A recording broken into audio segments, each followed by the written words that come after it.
끊임없이 발생하는 문제들 중에 작은 문제도 있고 큰 문제도 있고, 근데 그 문제의 발단을 한다면 해결하는 것이 훨씬 쉬울 텐데 그 발단을 모르고 당하는 경우가 더 난처한 듯합니다. 하나님, 그럼에도 불구하고 모든 문제에는 원인이 있습니다. 하나님, 그 원인을 알게 하시고 그 문제를 해결해가는 우리가 되게 하여 주시옵소서.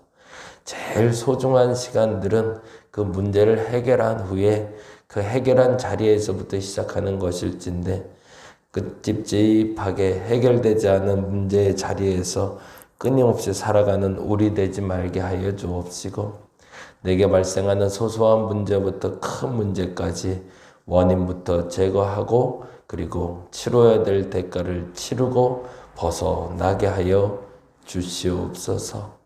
하나님, 은혜를 주옵소서. 하나님, 우리에게 은혜를 주옵소서.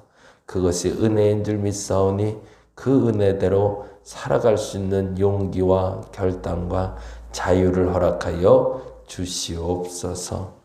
감사합니다. 고마우신 예수님 이름으로 기도드렸습니다. 아멘, 아멘.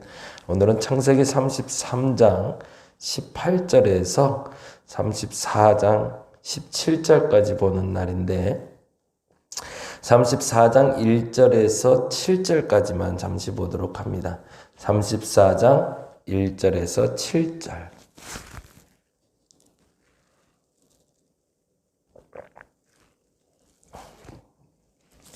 네, 같이 한 목소리로 읽도록 하겠습니다. 34장 1절에서 7절입니다. 레아가 야곱에게 낳은 딸 디나가 그 땅의 딸들을 보러 나갔더니 히위 족속 중 하몰의 아들 그 땅의 추장 세겜이 그를 보고 끌어들여 강간하여 욕되게 하고 그 마음이 깊이 야곱의 딸 디나에게 연연하며 그 소녀를 사랑하여 그의 마음을 말로 위로하고 그의 아버지 하몰에게 청하여 이르되 이 소녀를 내 아내로 얻게 하여 주소서 하였더라. 야곱이 그 딸 디나를 그가 더럽혔다 함을 들었으나 자기의 아들들이 들에서 목축함으로 그들이 돌아오기까지 잠잠하였고, 세겜의 아버지 하몰은 야곱에게 말하러 왔으며 야곱의 아들들은 들에서 이를 듣고 돌아와서 그들 모두가 근심하고 심히 노하였으니 이는 세겜이 야곱의 딸을 강간하여 이스라엘에게 부끄러운 일 곧 행하지 못할 일을 행하였음이더라. 아멘. 여기까지만 보도록 합니다. 문제의 발단 원인을 알고 문제를 해결해 가야 된다는 얘기를 앞서 기도하면서 잠깐 드렸는데요. 우리에게 생각되지는, 그리고 우리에게 발단되어진 문제에는 반드시 원인이 있습니다. 근데 그 원인은 내 잘못으로 시작되는 경우도 있고 누군가로 인해서 시작되는 경우가 있죠. 근데 그 누군가로 인해서 주어진 결과라 할지라도, 그리고 내 잘못으로 인해서라도 할지라도 그 원인을 먼저 규명하고 그 원인을 해결하고 가야 되는데, 그 원인을 덮어놓고 가려고 하니 문제는 항상 꼬이더라라는 거죠. 오늘 본문의 얘기는 이렇게 시작이 되죠. 레아에게는 딸이 하나 있었고 그 딸의 이름은 디나였는데, 그 디나가 어렸을 적에 이스라엘 곧 야곱은 외삼촌 라반의 집에서 떠나 그 형 에서를 만나러 가기 시작했죠. 그리고 가나안에 도달했을 즈음에 에서와 야곱은 만나게 되고, 에서와 야곱은 극적인 화해를 이루고, 에서는 자신이 사는 곳까지 야곱이 와서 함께 거하자라고 얘기하죠. 그러자 이때 야곱이 결정한 것이 있었죠. 그게 뭐였죠? 야곱의 재산이 많고, 그리고 야곱이 지금 양과 소와 그리고 어린 자식들이 있으니 급하게 갈 수 없어 천천히 갈 테니 형 에서 먼저 가 있으라고. 그리고 그 다음 얘기는 뭐죠? 예, 야곱이 에서가 있는 곳까지 가겠다는 약속이죠. 그런데 그 약속은 어떻게 되는 거죠? 33장 16절에서부터 이렇게 되어 있네요. 33장 16절 볼까요? 이날에 에서는 세일로 돌아가고, 이게 세일이란 땅으로 갔고요. 그 다음에 17절, 야곱은 숫곳에 이르렀다고. 어제도 말씀드렸지만 야곱은 숫곳이라는 비록 가나안 지경이긴 합니다. 그러나 아버지가 있는 가나안 땅까지 가지 아니하고, 정확히는 그가 하나님을 만났던 베델로 올라가지 아니하고 숫곳에 이르러, 그 다음에 뭐라고 되어 있어요? 예, 자기를 위하여, 어제 거기다 줄쳐놨죠. 자신을 위하여 집을 짓습니다. 근데 그 집은 장막이 아니라 영원히 거할 수 있는 땅, 자기 집을 짓게 됩니다. 그리고 그의 가축을 위하여, 거기도 줄쳐놓죠. 자기를 위하여 집을 짓고 가축을 위하여 우릿간도 지었습니다. 그건 뭐예요? 가축이 거할 곳도 만들어 놓았다는 거죠. 그리고 나서 이렇게 얘기해요. 18절, 야곱이 밧단 아람에서부터, 밧단 아람은 외삼촌 라반의 집이 있는 곳입니다. 그곳에서부터 평안히 가나안 땅 세겜 성읍에 이르러, 그게 문제가 되죠. 사실은 여기서 평안히 세겜 땅에 가지 않았다면 야곱은 거기서 흔들렸겠죠. 또 늘 야곱에게는 위기가 기회가 돼서 하나님을 만나게 되는데, 어찌 보면 야곱에게는 그 위기가 없을 때가 더 큰 위기가 되는 거죠. 그 위기는 하나님을 항상 만나게 되는 도구였지만 그에게 평안이 찾아왔을 땐 하나님을 만나는 도구가 사라진 것처럼 보입니다. 우리도 마찬가지 아닌가요? 사실은 디나 사건의 결정적인 계기는 야곱에게 찾아온 평안 때문이었다는 거죠. 이 부분을 첫 번째로 좀 기억하고 갈게요. 신앙생활 하면서 우리가 제일 요청하는 것은 하나님이 주시는 평안입니다. 그리고 그 평안을 누리고 살았으면 좋겠다 생각하고, 종교생활을 하는 이유도 거기에 있는 거죠. 자유를 누리고 싶은 것도 있지만 평안을 누리고 싶은 거죠. 아유, 좀 평탄했으면 좋겠어. 돈 걱정 좀 안 하고 살았으면 좋겠어. 자녀 걱정 좀 안 하고 살았으면 좋겠어. 세상 그런 근심 걱정만 없으면 살 것 같아 라고 생각해서 그 평안 때문에 우리는 교회를 찾죠. 그 위기가 우리에게 하나님을 만날 수 있는 도구와 통로가 되더라는 거죠. 근데 반면에 그러한 평안이 있는 사람들은 하나님을 만날 기회가 흔치가 않은 거죠. 왜? 이미 평안한데 굳이 내가 뭘? 야곱이 지금 그런 상태란 말이죠. 그래서 그에게 찾아온 평안은 오히려 하나님을 찾지 못하게 하는 유혹의 도구가 됩니다. 그러니 어찌 보면 우리에게 있는 소소한 문제와 근심거리가 하나님을 만나게 하고 있다면 여러분이 감사할 수 있기를 바랍니다. 오히려 위기라면 그게 더 큰 위기가 되겠죠. 하나님, 내게 찾아온 평안이 내가 하나님을 멀리하지 않게 해주시고, 하나님, 내게 찾아온 위기가 하나님을 가까이 하는 도구가 되게 해달라고, 그렇게 기도하는 저와 여러분 되었으면 좋겠습니다. 그러고 나서 결과는 어떻게 되죠? 19절, 20절에 이렇게 됩니다. 그가 장막을 친 밭을 세겜의 아버지 하몰의 아들들의 손에서 백크시타에 샀으며, 아예 땅까지 매매해서 사죠.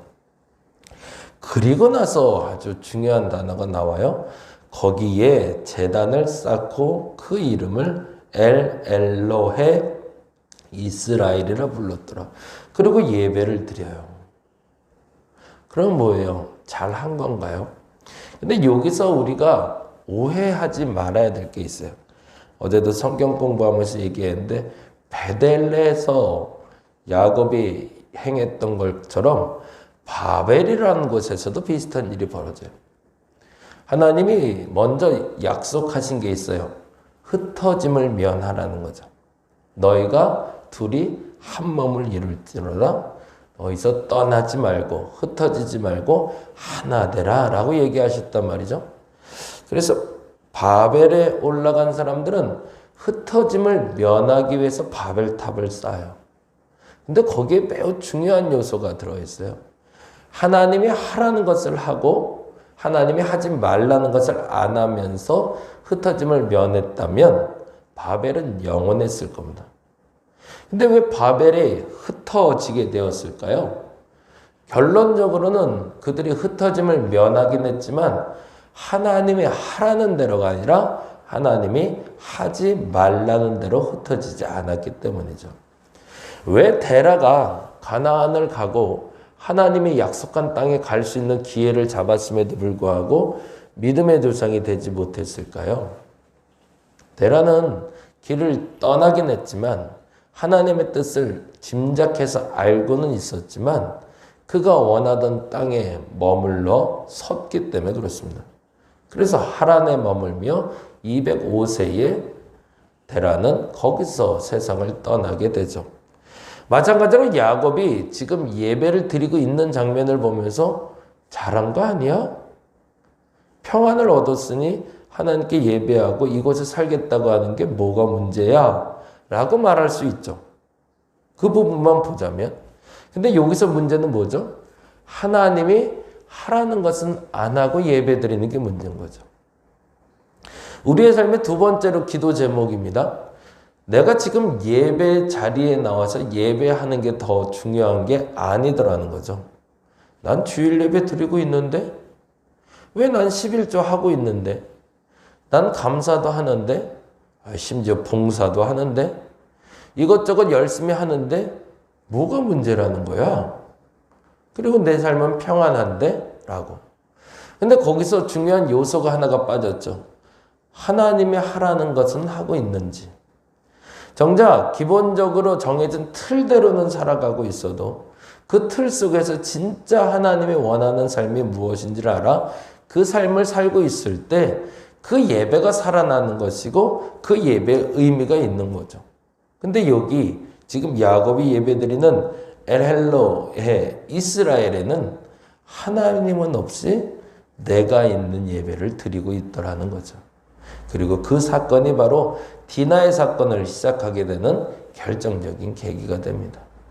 신앙인인 척 그리고 신앙인의 껍데기만 가지고 있었던 야곱이 자신의 평안을 누리고 안착시키기 위해 선택했던 세겜이란 땅에서 디나는 결국에는 추한 일을 경험하게 되고 그 욕되게 된 일에 대해서 앞으로 전개될 사건을 통해 얼마나 비참하게 결론이 나고 있는지를 만나게 되는 거죠. 그래서 오늘 본문을 보면서 우린 두 가지를 기억하고 기도했으면 좋겠습니다. 첫째는 하나님이 평안을 주실 때 평안을 누리게 해달라고. 내가 아무 문제 없고 근심 없다고 하나님을 멀리하는 어리석음 없게 해달라고. 진짜 평안은 하나님이 주시는 평안이어야 됨을 인정할 수 있는 저와 여러분 되시기 바랍니다. 그리고 두 번째로 앞서 말씀드린 대로 껍데기만 남은 예배자가 아니라 하나님이 하라는 것을 하면서 누리는 예배자가 되게 해달라고. 그래서 이 두 가지가 저와 여러분의 진짜 신앙을 만드는 도구가 돼서 오히려 위기가 찾아왔을 때 하나님께 감사할 수 있고 비록 껍데기는 좀 모자라 보이고 제대로 예배드리는 것 같지 않아 보여도 진짜 예배자가 돼서 하나님이 기뻐하는 예배를 드릴 수 있는 내가 되게 해달라고 기도하는 저와 여러분 되시기를 간절히 바랍니다. 기도하겠습니다. 오히려 야곱에게 위기는 기회가 돼서 하나님을 만나게 됩니다. 반면에 평안은 야곱을 진짜 하나님을 떠나게 하는 동기가 됩니다. 어찌 보면 내게 흔들리는 문제들이 끊임없이 발생하는 것이 내게 은혜임을 알게 하여 주시옵소서. 예배드린다고 다 예배자가 아님을 알게 하시니 감사합니다. 예배를 드려도 하나님의 하라는 대로 하며 하나님이 거하는 땅에서 예배하는 것이 맞습니다. 그 참된 예배자 되게 하여 주시옵소서. 감사합니다. 고마우신 예수님 이름으로 기도드렸습니다. 다 같이 기도하고 돌아가도록 하겠습니다.